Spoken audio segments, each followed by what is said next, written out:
Greetings, everyone. This is Rock and Roll Spot coming at you with the Weekly Comic Roundup. We've got a long, a big haul, largely because of the shipping delays from Diamond Distributors.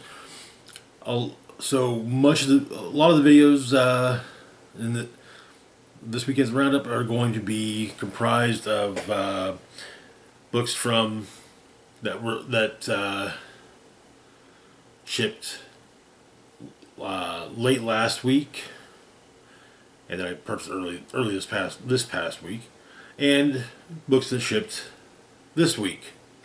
So, without further ado, let's get started.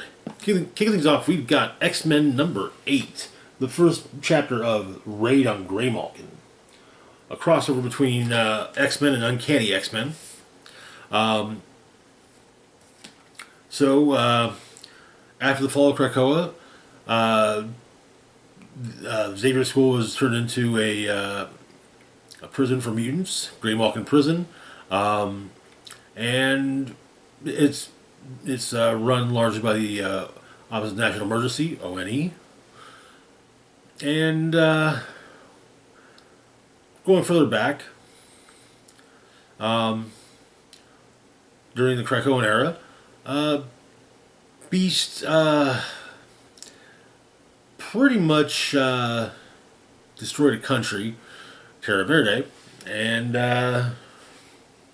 really didn't face any actual consequences. So, the issue opens with Beast at Greymalkin Prison. And turns out that Terra Verde has gotten some funding from Roxxon Oil, or Roxxon Energy. And, well, yeah. Beast is being held prisoner at Greymalkin Prison with the intention of him being turned over to Terra Verde authorities for a show trial and execution.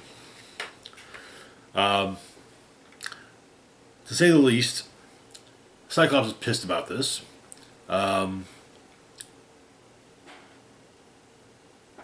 Because, well, the X-Men Beast was basically taken from Merle, and so, yeah. But they're going to go and the X-Men are going to go free him.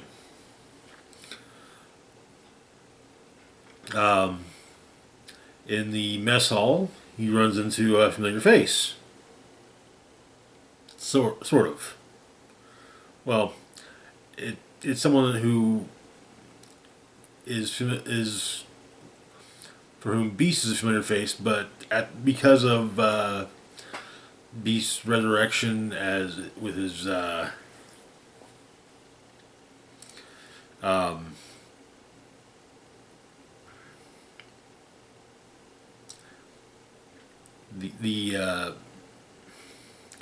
basic because of his resurrection at his last resurrection, he does not know this face. Jubilee, who was captured in Uncanny X-Men number 6, as well as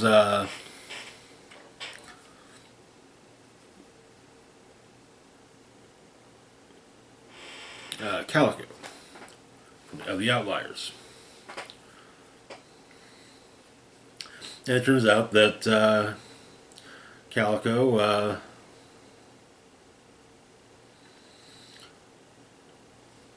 has been. Her family has donated a sizable sum of money to have Simone Panette released.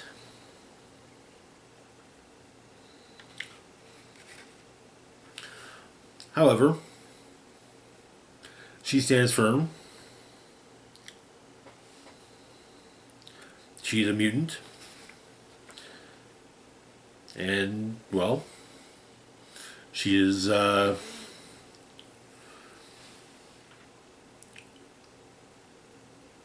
and she is with her fellow mutants. And also, she's no longer Becca Simone Panett of Loudoun County Panettes. Of Loudoun County Simone Panettes. She's Calico of Louisiana X-Men. But one of the guards attempts to take a swing at Calico, and Beast intervenes, getting hit as well, and just straight up beaten.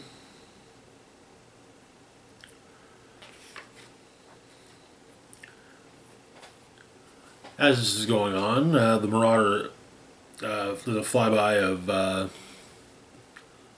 prison, taking out the generators, and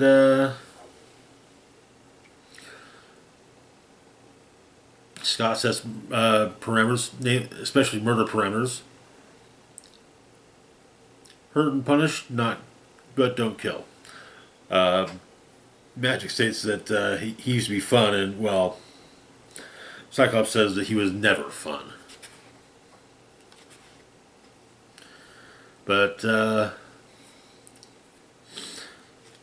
prison is under attack, in part due to demons, because well, Magic is summoning demons as backup.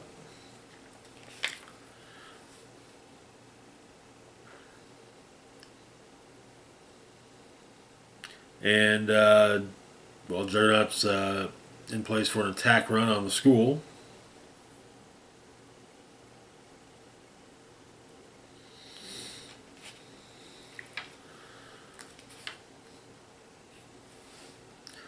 And yeah, the X-Men are making short work of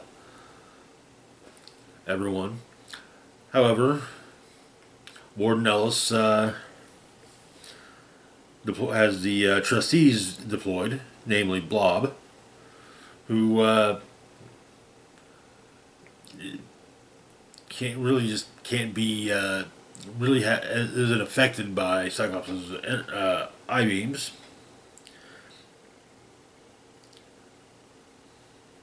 However,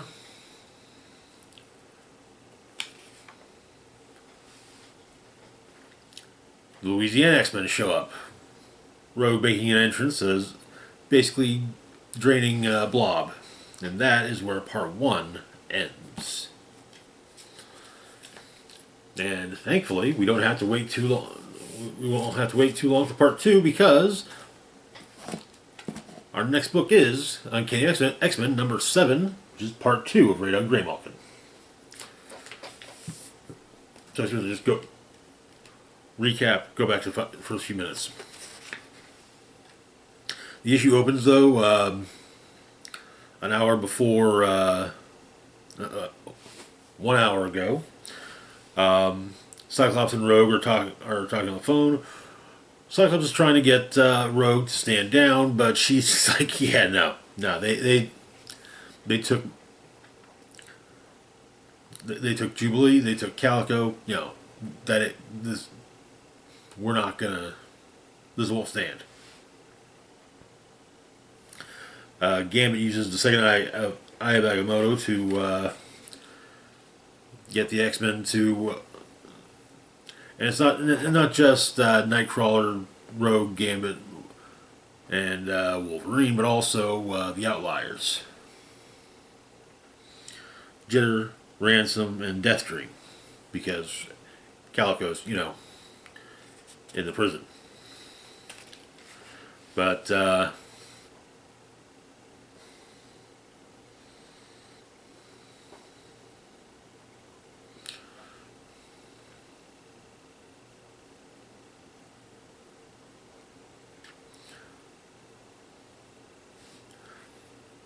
Calico asks about Beast, and Warren Ellis states that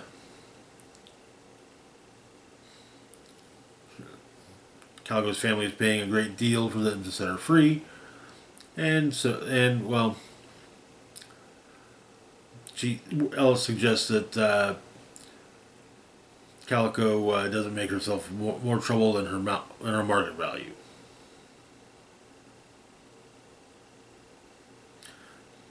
And Jubilee threatens Alice with being blinding her if she hurt her tank again.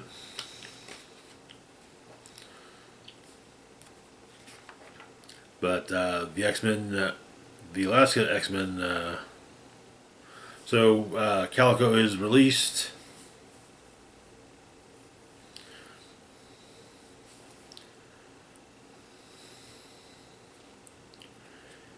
And at the edge of town, Juggernaut prepares to make his attack run.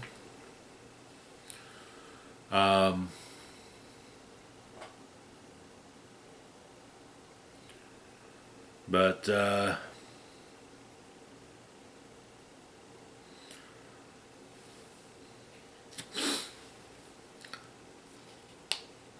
Calico calls Ember and says Warhorse, and charges the school or the prison, making an opening for the rest of Louisiana X-Men.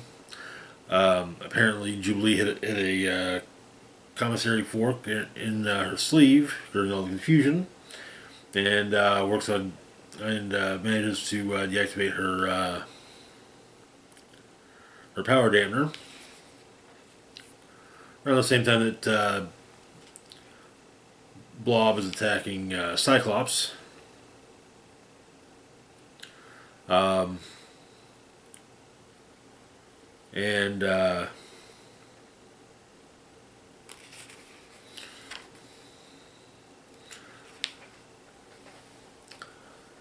Warden Ellis uses some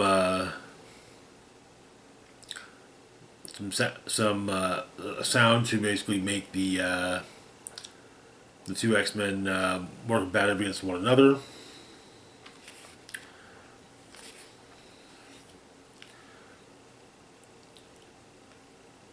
Becker rejoins Jubilee and as well as Beast. But while the two X-Men are fighting each other, Cyclops sees a red door and points it out to Rogue and the rest. It's a red door with an X.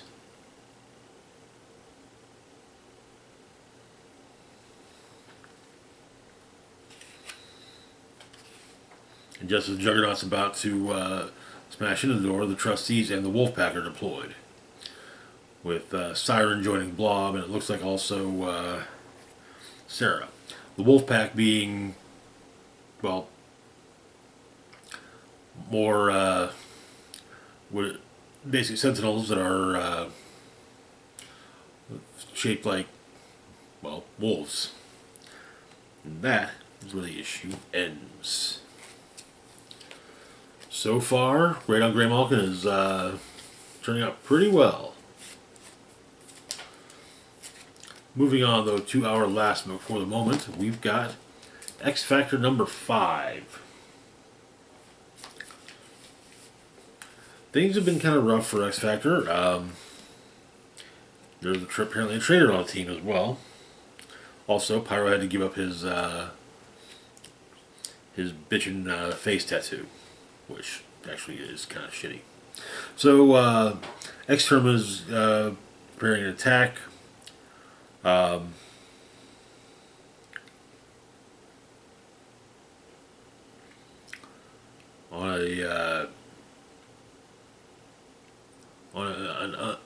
an unidentified target. It appears to be, though, the Nevermore secret military base.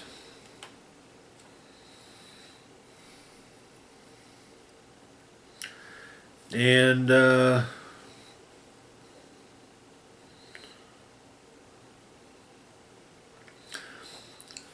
X Factor is being asked to come out in support of the Mutant Surveillance Act. The military liaison is explains that is to encourage the cooperation of good mutants so they can keep track of the bad. But and Havoc points out that you know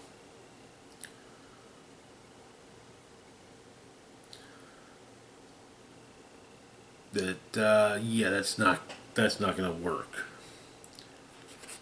But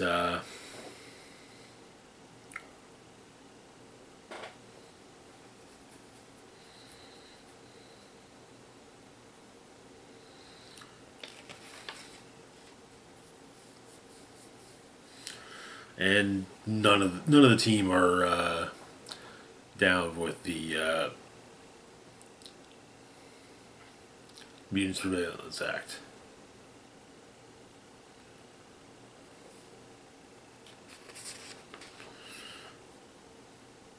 It turns out that Nevermore military base is housing a special mutant prisoner, but X-Term attacks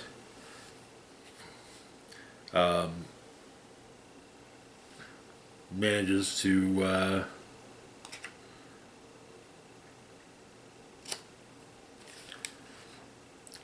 get the member that has been taken prisoner, and apparently the reason that X-Men was able to figure this out is that the smart refrigerator that's in his cell can send email.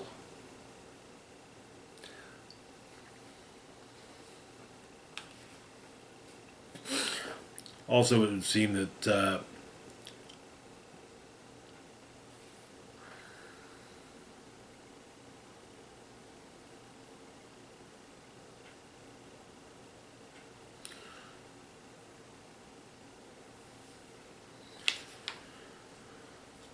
McLeod was the X-Term's prisoner with the smart refrigerator, was their informant the entire time. However,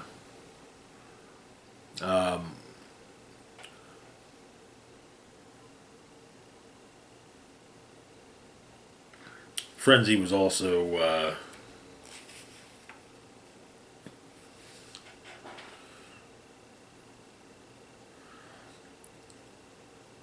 also at least gave away the location of military base. Oscar, Cecilia's boyfriend, is kicked out of the helicopter that X-Term is in for betraying X-Term. But Polaris saves the chopper.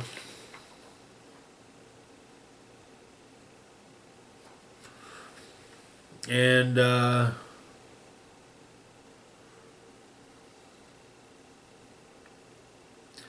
Alex apologizes to Polaris, but she's not sure if that's enough. And that is where the issue ends. Good issue, and I can't exactly blame Polaris's reluctance to accept Alex's apology, but I kind of hope she does, though. At least eventually, maybe after doing it, he basically showed, his actions show that he's sorry, as opposed to just him saying it. But anyways, that's gonna do it for now. As always, feel free to like, share, and subscribe. Links to my Facebook, Blue Sky, Instagram, Mastodon, Twitter, Patreon, and PayPal can be found in the description box down below. This is Rock and Roll Spock signing off saying, live long and rock hard.